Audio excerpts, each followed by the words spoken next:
بسم الله الرحمن الرحيم. اهلا بكم في قناة دودي تميم. وصفتنا لنهار اليوم ان شاء الله راح تكون فطيرة مملحة بالسبانخ. اظن كاين الاخوات اللي طلبوا مني فطاير بالسبانخ، راح نعطيكم واحدة اخرى تناسب لرمضان ايضا. لو كنتوا اول مرة تشوفوا القناة اشتركوا، فعلوا الجرس ليصلكم كل جديد مع لايك ان امكن، وشكرا. المقادير بسيطة. عندنا لازم تكون عندك ربطة سلق أو سبانخ.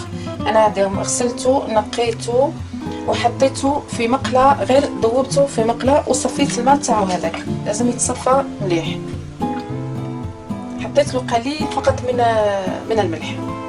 عندنا نصف كاس زيت، نصف كاس حليب، كاس دقيق فرينة أو طحين، عندنا 3 ملاعق كبار نشا، عندنا 3 بيضات. اللي ما عندهاش النشا تقدر تزيد على الطحين 3 ملاعق كبار الطحين.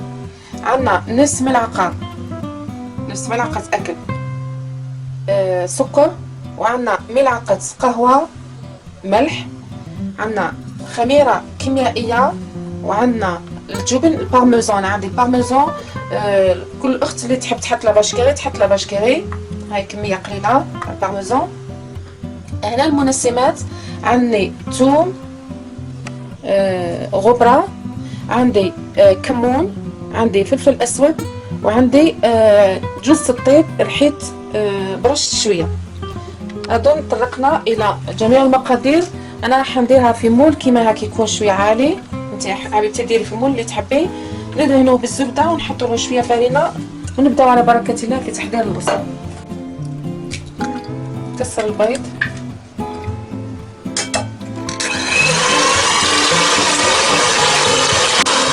زيت، حليب، ملح، سكر،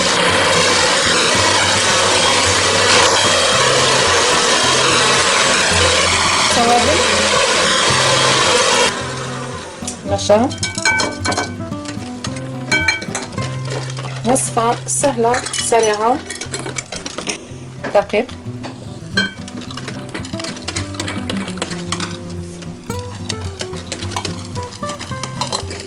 الفرن يسخن على 180 درجة، راح احطيه من 25 إلى 30 دقيقة.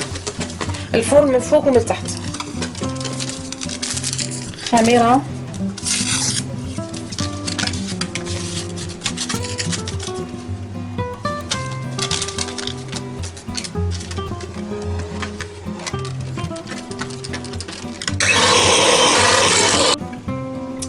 المرحلة هذه نحطو الجبن تاعنا، نحطو اللي كاين عندك فاش كاري حطي فاش كاري، ونبداو نضيفو السبانخ تاعنا.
هذه وصفة اليوم. إذا أعجبتكم اعملوا لايك، فعلوا الجرس ليصلكم كل جديد.